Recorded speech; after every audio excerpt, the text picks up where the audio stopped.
And we begin this morning with more unidentified objects in the skies over the United States. Yeah, the Pentagon has confirmed that 3 objects have been shot down in American airspace since Friday, just 1 week after the military brought down a suspected Chinese surveillance balloon off the coast of South Carolina. The latest object was shot down over Lake Huron yesterday. It was initially spotted over Montana, but made its way across Wisconsin and Michigan. The FAA temporarily restricted planes from flying over Lake Michigan until military jets could take it down. On Saturday, an American F-22 fighter jet brought down an object flying at 40,000 feet over Canada after Prime Minister Justin Trudeau ordered it shot down.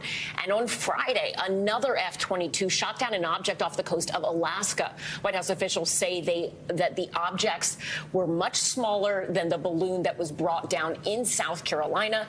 John Kirby, the spokesperson for the National Security Council, says they do not know a whole lot about these objects. We're calling this an object because that's the best description we have right now. We do not know who owns it, whether it's state-owned or corporate-owned or privately owned. We just don't know. A recovery effort will be made, and we're hopeful that it'll be successful, and then we can learn a little bit more about it. We have NBC News White House correspondent Carol Lee and global security reporter Dan DeLuce joining us to help break all of this down. Guys, there's a lot to keep up with here. So, Carol, let's start with you. It seems like the White House and Pentagon are walking a fine line here. They're publicly acknowledging these objects, characterizing the one from this weekend as posing a reasonable threat to the safety of civilian flights. But at the same time, it also seems like they're trying to avoid aggressively pointing the finger at someone. Is that fair to say? What's your take on kind of this line, if you will, the White House seems to be walking? I think you have it right, Allison. They are trying to walk this line. And the problem is, though, that they're not answering a lot of the questions that are hanging out there that Americans have when they see things being shot out of the sky across the country nearly on a daily basis now. So they did have a briefing by a senior Pentagon official last night who basically said, look, we're scrutinizing the airspace a lot more carefully than we had been before. And so that could account for some of this increase in objects that are being discovered and then shot out of the sky. But they don't know. They don't know what these things are. We are told that they are the size of a car as opposed to 3 buses, which is the size of the Chinese alleged spy balloon. But they don't know exactly what it is. And the Pentagon official said she wasn't ruling anything out, even aliens, Ellison, although a defense official later said, look, we don't see any evidence of extraterrestrial activity here. But this is a problem for the White House and for the president because Americans have a lot of questions. They're piling up. And we haven't seen anybody, a senior face from the White House, step out and up to the president and say, yeah, here's what's going on now. And part of that is that they don't know enough yet. But at the same time, the pressure on this White House and the president to come out and just tell people what they do know and what might be going on because people are terrified. Mm-hmm. Yeah, and Dan, you look at recovery operations, we know those are still underway. And of course, the more fragments collected, the more we can learn about the objects. That is a process that is not complete yet. But walk us through what we do know right now. Carol sort of touched on this, but do we even know if all of these objects are balloons like that one that we first heard about? You know, that's a good question. And it's so frustrating. There's so few answers. And I think they don't have those answers. I don't think they're hiding much information at this point. I think they're really struggling. What we do know is these last 3 that were shot down on Friday, Saturday, and yesterday were much smaller, but also last night the head of Northern Command in a briefing was saying it's possible that they are one or 2 of them might be like balloons or balloon-like. In other words, there's not a engine on there. They're not moving at the speed of an aircraft or kind of a powerful drone. But again, we don't know. These could be research oriented. They could be sent up by universities or private companies. We don't know if a foreign adversary is behind this. The other thing is they have said this. This is interesting. They've said they've kind of opened up the aperture and they're looking at more raw radar data. And so as a result, they're focusing on objects in the past they just would have basically ignored as clutter or static. And so now they're saying it's possible we're seeing more of these objects basically because we're looking for them. But then it does beg a question, our foreign adversaries or others sending more of these up in the air, or sending more of them up in the air at an altitude that threatens civilian aircraft. We don't have reports that civilian aircraft are colliding with these things either. So it really is a mystery until we find out more. They're difficult to retrieve, those objects. They're out in very cold places.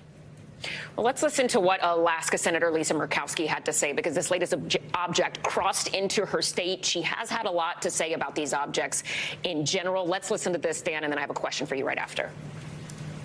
To know that we have yet another unidentified object successfully shot down in Alaska, making sure that the message is clear that any sovereign territory or airspace in this country, if there's a threat, if there's an incursion, there's going to be consequences. So clearly we are seeing an uptick in the number of these objects being seen, being shot down in the United States. But I'm curious, Dan, do we have any indication as to whether or not we're seeing this uptick because there's a breakdown in intelligence, or if it is a result of just the United States being more focused and looking for objects like this in its airspace? That's the question we don't have an answer to, and it may be a combination. The Chinese air balloon raised real intelligence questions. Are there Chinese spy balloons out there that we're not seeing and we should have picked up before? These latest, most recent objects, it's an open question whether they're merely kind of harmless, innocuous items that we don't have to worry much about. But the answers are going to come, hopefully, from this recovery and looking at these the devices off South Carolina, but also what fell off the coast of Alaska and Canada and Michigan. And Carol, the Biden administration is facing a lot of bipartisan criticism for what others say is a lack of transparency surrounding these objects. Congressman Jim Hines, the ranking Democrat on the Intelligence Committee, had this to say on Meet the Press. I have real concerns about why the administration is not being more forthcoming with everything that it knows. But part of the problem here is that both of the second and the third objects were shot down in very remote areas. So my guess is that there's just not a lot of information out there yet to share. Carol, how much information have they actually gotten on Capitol Hill, and what could we see in the future? Well, they don't feel like they've gotten enough. The administration has done briefings of various senators. They're more ad hoc. They've briefed Senator Tester of Montana, for instance, Senator Murkowski, Senator Schumer, the majority leader. He also said over the weekend that he was briefed by the president's national security advisor. But the demand for answers just is continuing to pile up. We also heard over the weekend from the House Intelligence Chairman saying that the administration was now trigger happy. So they're kind of in this position where they're getting criticism from both sides, and there's a lot of pressure for them to be more forthcoming with Congress in some form. All right, Carol and Dan, thank you both so much for your time. We appreciate it. And now let's bring in Jamil Jaffer for more on this. He's the founder and executive director of the National Security Institute. Jamil, good morning. As we mentioned earlier, U.S. intelligence has yet to figure out who owns these objects being shot down, but tensions are rising with China following the balloon takedown on February 4th. How has that incident impacted U.S. relations with China? Well, Valerie, you're exactly right. Obviously, with the takedown of the balloon on February 4th, the known Chinese spy balloon, which they've claimed was not a spy balloon, but a weather balloon gone awry. Obviously, that's raised tensions with China. Secretary of State Anthony Blinken did not go on his previously scheduled trip. The Chinese are now saying that they've detected an object near their airspace that they're considering shooting down. So it's clear that we have some level of tension with the Chinese. The real question is, what about these three other objects? What was their purpose? Were they sent by the Chinese government? Are they Russian? What do we know about them? And again, I think Congressman Hines is exactly right. The administration needs to come out, tell the American people what they know, what they don't know, and most importantly, brief Congress on the details of what exactly is going on and where things stand and whether we expect to detect more objects like these over the coming days and weeks. And we know there have been recovery operations to gather what's left of these objects. How much information will the U.S. be able to get from these objects and balloons? Well, Valerie, that's a really important question. Obviously, we've shot down now 3 different objects, putting aside the balloon.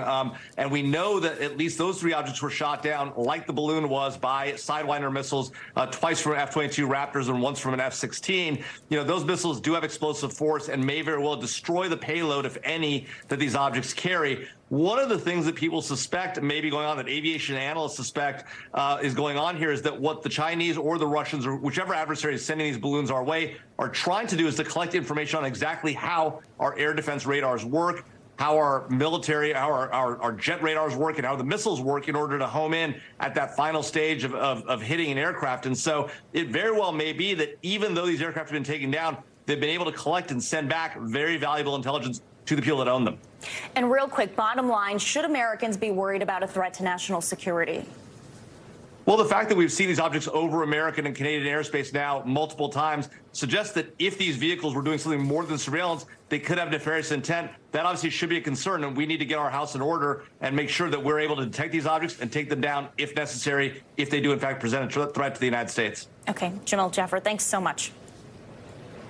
The unidentified objects entering North American skies dominated the conversation on Meet the Press yesterday. Here is Chuck Todd with more of his interview with Connecticut Congressman Jim Hines.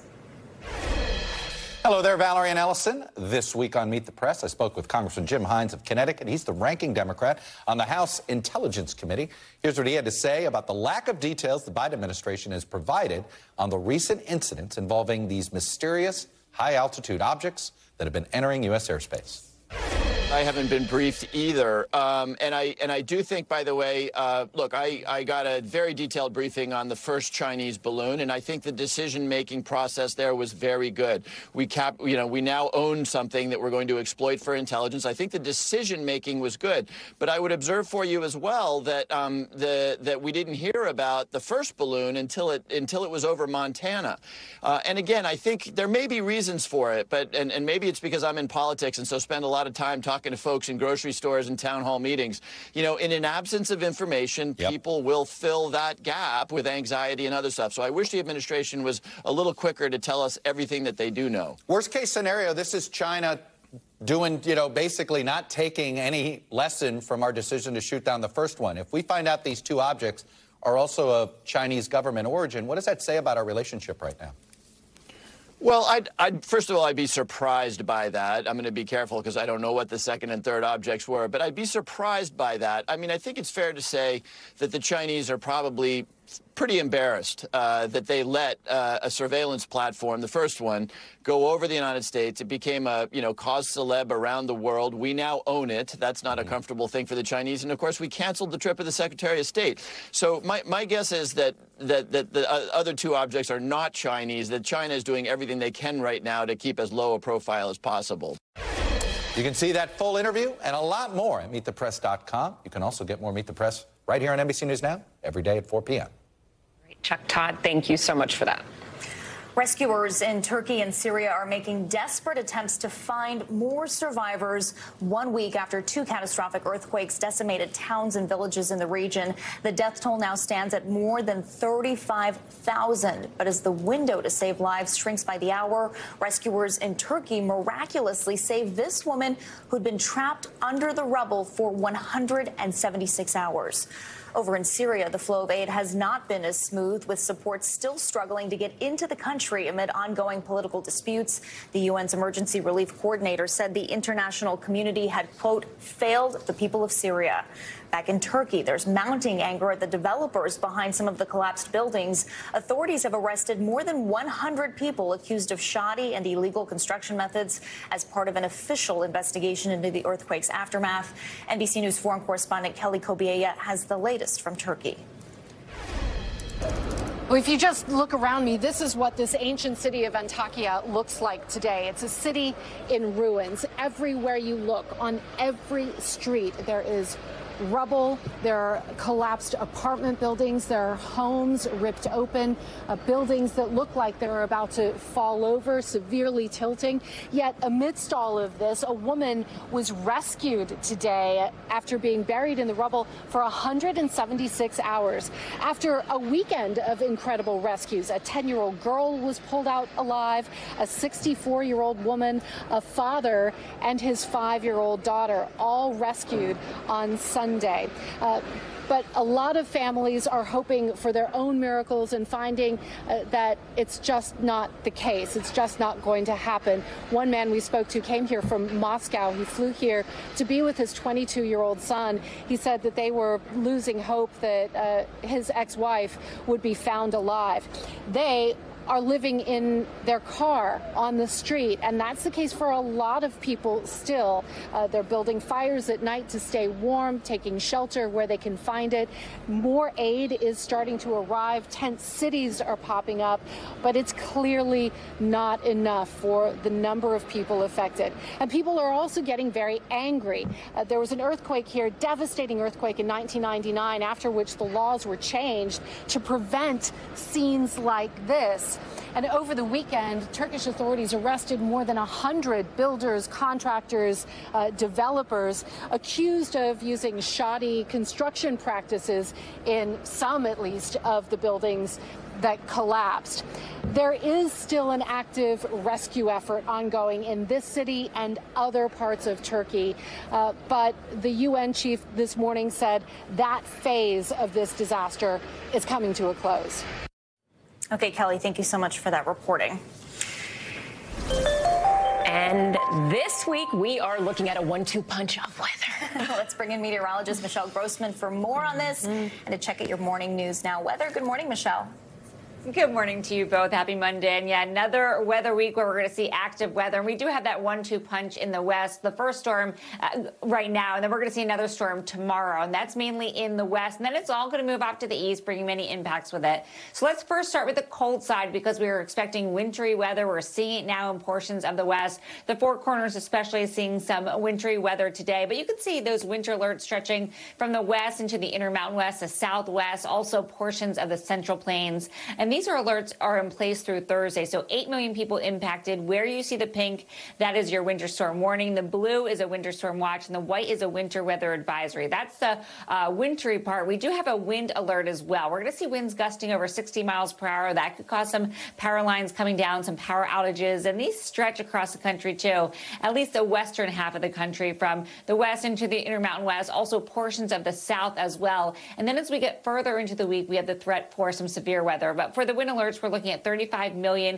people at risk. These alerts are in place through Tuesday. This is the setup. We have that first area of low pressure coming in. That's going to bring heavy snow across the Four Corners, also the Cascades, really strong winds in the southwest. And then by tomorrow, right on the heels of that first storm, we're looking at a second storm, and that's going to impact the Four Corners once again, the Rockies with some snow as well.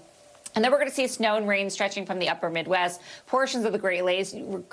You could even see some heavy rain falling in portions of the upper Midwest and Great Lakes, where you see those brighter colors, the yellows and reds, the oranges. That's where we're expecting the heaviest rain. By Wednesday, difficult travel for many, especially in the plains, due to heavy snow falling, also wind. And then this is where we're going to introduce a chance for severe weather. We're talking tornadoes, high winds, hail even, and really some heavy rainfall. That's mainly in the south portions of Texas, Arkansas, Louisiana. So we're going to watch that very closely. Thursday, that severe weather threat does shift into portions of the Gulf states. Back to you guys. All right, Michelle, thank you so much for that. Cool. It was beautiful weather last night for Super Bowl 57. The Kansas City Chiefs fans are celebrating big this morning after an epic win against the Philadelphia Eagles last night. Yeah, I did not make it all the way through, but I am told it was a nail-biter with the Eagles and Chiefs tied in the fourth quarter. But despite having an ankle sprain, Mahomes pulled out a win yet again. NBC News correspondent Shaq Brewster joins us now from outside State Farm Stadium in Glendale, Arizona. Shaq, first of all, you have to love this assignment, but please do tell us what went down. It was anybody's game. The Chiefs were 10 points down at halftime. How did they manage to pull off this win for their second Super Bowl victory in 4 years? Good morning. And, you know, you answered the question a little bit there in your intro. Patrick Mahomes, despite being down at halftime 10 points, despite tweaking his ankle at the end of the first half, he was able to come back after halftime and lead his team to 3 consecutive touchdown drives. And, you know, so many fans ahead of this game said that they expected a close, high-scoring game, and that is exactly what they got. I will say, if you are a Phillies fan, you're a little upset that that last drive ended on a penalty. Ended on a field goal, but there was that penalty that let the Chiefs run down the clock a little bit, but it was a close game, a nail-biter really throughout. And Shaq, Mahomes definitely earned his title of NFL MVP and Super Bowl MVP last night. You watched the game from a bar outside the stadium last night. How were fans reacting to this game? Well, let me first qualify that by saying I was assigned to go to the bar to watch the game. This was not my idea.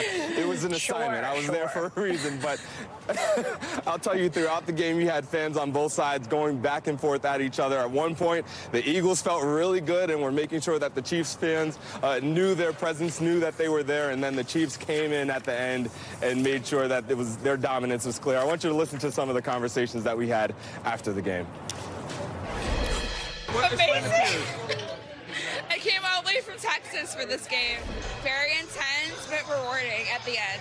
So rewarding. Mahomes is amazing. Yes, he pulls through every time. No, I thought Hurts had it all the way. He's a better quarterback, really. You know, after the game in some of the official post-game pressers, Mahomes had a lot of praise for his competing quarterback, Jalen Hurts. Hurts said this is something that he's going to learn from. He says you either win or you learn, and he plans to learn and take away serious lessons from the loss last night. And Shaq, we obviously got to ask you about Rihanna before you go. Her first time taking the stage in, 7 years? Amazing show, but there was a lot of buzz about things outside of her performance. Give us all the details. Is she having a baby? Yeah, her rep confirms that she is pregnant, that she is having a baby. And really what I sense from folks watching the show is that if you love Rihanna, if you knew her music, then you enjoyed the show. She did not bring out any other special guests, any other artists, but she did have that special guest there on stage with her. I want you to listen to what some fans said about her show, and some of them not even realizing that she was pregnant. Oh, I loved it when she came out and rubbed her belly, and it's the crowd, and then everybody. It was awesome. I loved it. Excellent, beautiful, probably the best. Oh, she threw down. She made it happen tonight. I told her. I said she's pregnant. She was like, but I knew it. Riri. It was confirmed. It was. Baby number 2. Those last two who you heard from, they were raving about the show. They said it was the best Super Bowl ever. They said it was a 10 on a scale of 1 to 10. And then I said, what do you think about the baby news? And that's what led to that reaction. They had no idea. There's a lot of excitement about both the performance, but about the news as well. Yeah, I was a big fan of the performance. And I got to say, I also loved the side videos of A$AP Rocky on the field. Just really excited watching it. I thought it was a great show. You forget how many hits she had. Oh, it was awesome. Well, Shaq, thank you so much. We appreciate you schlepping to the bar for this assignment. Have a good one. Bye. Thanks for watching our YouTube channel. Follow today's top stories and breaking news by downloading the NBC News app.